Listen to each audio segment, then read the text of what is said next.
ಇದಕ್ಕೆ D K Shivakumar ಅವರು ಕೂಡ ಅಧ್ಯಕ್ಷರಾಗಿ ಹೆಗಲಿಗೆ ಹೆಗಲು ಕೊಟ್ಟು ದುಡಿದಿದ್ದಾರೆ ಅಂತಕ್ಕಂಥ ಮಾತುಗಳನ್ನು ಈ ಸಂದರ್ಭದಲ್ಲಿ ಹೇಳಲಿಕ್ಕೆ ಬಯಸ್ತಾ ಇದ್ದೇನೆ. ನಾವು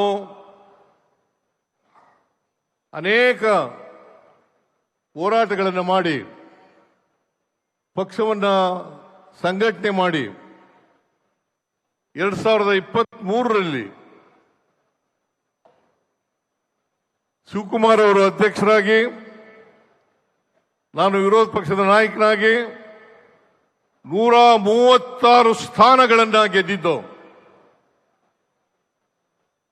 ಇದು ಬರೀ ನಮ್ಮಿಬ್ಬರ ಗೆಲುವಲ್ಲ, ನಿಮ್ಮೆಲ್ಲರ ಪ್ರಯತ್ನದಿಂದ ನಾವು ಅಧಿಕಾರಕ್ಕೆ ಬರಲಿಕ್ಕೆ ಸಾಧ್ಯ ಆಯಿತು ಅಂತಕ್ಕಂಥ ಮಾತುಗಳನ್ನು ಈ ಸಂದರ್ಭದಲ್ಲಿ ಹೇಳಲಿಕ್ಕೆ ಬಯಸ್ತಾ ಇದ್ದೇನೆ. ಇಲ್ಲಿ ಕೂತಿರ್ತಕ್ಕಂಥ ಎಲ್ಲ ನಾಯಕರುಗಳು, ಕಾರ್ಯಕರ್ತ ಬಂಧುಗಳು, ಇವೆಲ್ಲ ಸಾಧ್ಯ ಆಯಿತು. ಇವತ್ತು ಹರಿಪ್ರಸಾದ್ ಅವರನ್ನ ಅಧ್ಯಕ್ಷರನ್ನಾಗಿ ನೇಮಕ ಮಾಡಿದಂತ ಸೋನಿಯಾ ಗಾಂಧಿ ಅವರಿಗೆ, ಮಲ್ಲಿಕಾರ್ಜುನ ಖರ್ಗೆ ಅವರಿಗೆ, ರಾಹುಲ್ ಗಾಂಧಿ ಅವರಿಗೆ, ಪ್ರಿಯಾಂಕಾ ಗಾಂಧಿ ಅವರಿಗೆ, ವೇಣುಗೋಪಾಲ್ ಅವರಿಗೆ, ಸುರ್ಜೇವಾಲಾ ಅವರಿಗೆ ನಾನು ಹೃತ್ಪೂರ್ವಕವಾಗಿ ಅಭಿನಂದನೆ ಧನ್ಯವಾದಗಳನ್ನು ಹೇಳಲಿಕ್ಕೆ ಬಯಸ್ತಾ ಇದ್ದೇನೆ. ಹರಿಪ್ರಸಾದ್ ಅವರು ಕೆಳ ಹಂತದಿಂದ ಬಂದವರು, ಸಾಮಾನ್ಯ ಕುಟುಂಬದಿಂದ ಬಂದಂತವರು, ಸಾಮಾನ್ಯ ಕಾರ್ಯಕರ್ತನಾಗಿ ಸುಮಾರು 1972ನೇ ಇಸ್ವಿ ಇಂದ ಇಲ್ಲಿವರೆಗೆ ಸುಮಾರು 5 ದಶಕಗಳ ಕಾಲ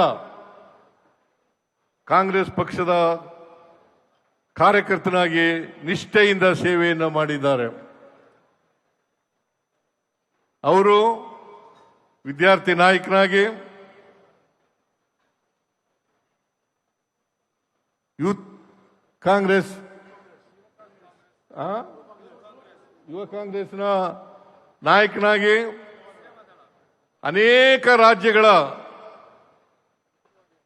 ರಾಜ್ಯಗಳಲ್ಲಿ ಉಸ್ತುವಾರಿಯನ್ನ ವಹಿಸಿಕೊಂಡು ಸೇವಾದಳದ ಅಧ್ಯಕ್ಷನಾಗಿ ಕೆಲಸ ಕೂಡ ಮಾಡಿದ್ದಾರೆ.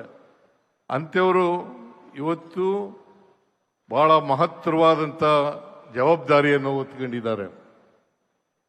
ಆ ಜವಾಬ್ದಾರಿಯನ್ನು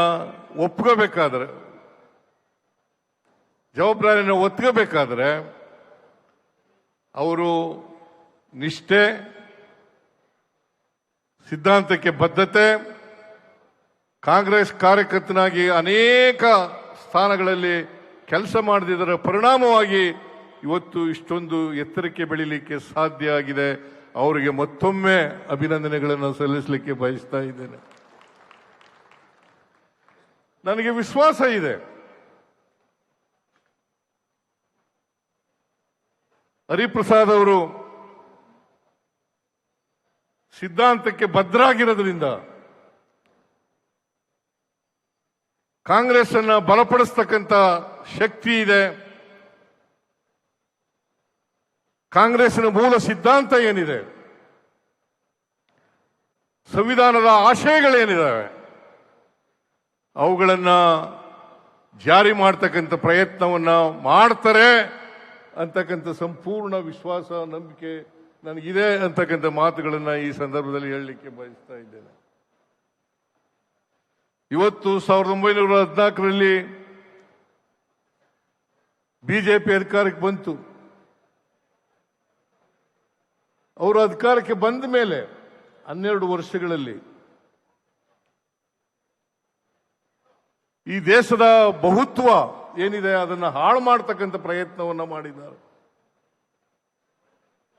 ಭಾರತ ದೇಶ ಅನೇಕ ಜಾತಿಗಳು, ಅನೇಕ ಧರ್ಮಗಳು, ಅನೇಕ ಸಂಸ್ಕೃತಿಗಳಿಂದ ಕೂಡಿರ್ತಕ್ಕಂಥ ದೇಶ. ಈ ದೇಶದಲ್ಲಿ ನಾವು ಬಹುತ್ವವನ್ನು ಕಾಪಾಡಿಕೊಳ್ತಕ್ಕಂಥದ್ದು, ಅದಕ್ಕೆ ಗೌರವವನ್ನು ಕೊಡ್ತಕ್ಕಂಥದ್ದು ಅತ್ಯಂತ ಅವಶ್ಯ ಅಂತಕ್ಕಂಥ ಮಾತುಗಳನ್ನು ಹೇಳಲಿಕ್ಕೆ ಬಯಸ್ತಾ ಇದ್ದೇನೆ. ಭಾರತೀಯ ಜನತಾ ಪಕ್ಷದವರು ಧರ್ಮದ ಹೆಸರಿನಲ್ಲಿ, ಜಾತಿ ಹೆಸರಿನಲ್ಲಿ, ಸಂಸ್ಕೃತಿ ಹೆಸರಿನಲ್ಲಿ ದೇಶವನ್ನ ಒಡೆಯತಕ್ಕಂಥ ಪ್ರಯತ್ನವನ್ನ ಮಾಡ್ತಾ ಇದ್ದಾರೆ. ಇದು ಒಂದು ಸವಾಲು.